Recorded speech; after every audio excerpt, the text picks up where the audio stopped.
मैं राशि ज़हीर हूँ। काफ़ी वक्त के बाद आपके सामने रूबरू होने का मौका मिला। एक सर्जरी की वजह से शायद लेट हो गया। बहरहाल अब सिलसिला दोबारा शुरू करते हैं। ऋषि सुनक, चर्चा बहुत ज़बरदस्त जोरों पे है भारत में और पूरी दुनिया में भी कि इंग्लैंड के प्रधानमंत्री बने और भारतीयों ने अपना सीना चौड़ा करने की कोशिश भी की कि एक भारतीय मूल के आदमी इंग्लैंड के प्रधानमंत्री बने, और इसमें कोई बुराई भी नहीं है।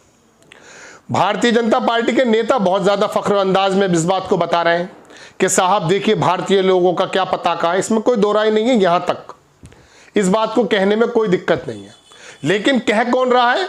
भारतीय जनता पार्टी के नेता। आपके पास जब ये खबर आई होगी तो जाहिर है कि आपको भी शायद पीछे जाना पड़ा होगा वो बात सोचते हुए जब सोनिया गांधी को प्रधानमंत्री बनाने की 2004 में यूपीए के अंतर्गत बात चली थी, तब भारतीय जनता पार्टी के नेताओं ने कितना हंगामा किया था। बहरहाल मैं अपनी बात शुरू करता हूं। आपने देखा होगा एक रोटी फिल्म आई थी, शायद मनमोहन देसाई ने बनाई थी, राजेश खन्ना की। उसमें एक गाना था, उसकी एक कड़ी मुझे याद आती है कि आज हम इस पापिन को मिलकर मारेंगे सारे, लेकिन पहला पत्थर वो मारो जिसने गुनाह ना किया हो, जिसने गुनाह ना किया हो, जिसने पाप ना किया हो, वो पहला पत्थर मारे। ये आपको याद होगा। तो भारतीय जनता पार्टी के नेता मैं आपको दिखाऊंगा अभी ट्विटर पे किस तरह से अपना सीना चौड़ा करते हुए नजर आ रहे हैं। और पाकिस्तान के अंदर भी यही हो रहा है। वो कह रहे हैं पाकिस्तान मूल का है, ये भी मैं आपको बता देता हूं। लेकिन मैं बहरहाल ये खबर सुनाने आपको नहीं आया कि साहब वहां का जो पुराना फाइनेंस मिनिस्टर था वो प्रधानमंत्री बना और वो भारतीय मूल का है। जब पाकिस्तान का वजूद ही नहीं था तो जाहिर सी बात है वो पाकिस्तान का कैसे हो सकता है? तो वो भारत का है। लेकिन भारतीय जनता पार्टी के नेता जब इस बात को कहते हुए शेखी भगार रहे हैं, उनको ये समझ में आना चाहिए कि जब सोनिया गांधी को प्रधानमंत्री बनाने की बात आई थी तो सबसे ज्यादा हंगामा और शोरगुल जो हुआ था वो भारतीय जनता पार्टी के नेताओं की तरफ से हुआ था। काफी नेता हैं, लेकिन मैंने जानबूझकर एक यासिर जिलानी है, ये स्पोक्स पर्सन है भारतीय जनता पार्टी के, नेशनल मीडिया इंचार्ज भी लिखते हैं और काफ़ी टीवी पे आपने देखा होगा, आपकी स्क्रीन पर लगा रहा हूं। ये लिखते हैं कि भारत से नफरत करने वाले नफरती गैंग 1935 में ऋषि सुनक के दादा जिन्होंने देश छोड़ा था उनको पाकिस्तानी बता रहे हैं। पाकिस्तानी तो बेवकूफ़ इसलिए है क्योंकि उस समय पाकिस्तान था ही नहीं। लेकिन बहरहाल आज वो जगह पाकिस्तान में है, गुजरवाला।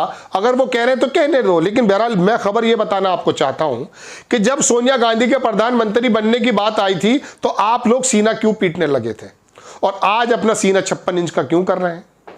क्या सोनिया गांधी, जिस महिला ने अपने शौहर के शरीर के टुकड़ों को तब्दील होते हुए देखा, टुकड़ों में देखा, अपने शौहर की माता जी को गोलियों से छलनी होते हुए देखा और पूरे देश ने देखा, उस महिला को और कौन सी कुर्बानी देनी थी जिससे इन लोगों को ये यकीन आ जाए कि मैं यहीं रहूंगी, यहीं मरूंगी और यहीं पे मेरा जीवन है?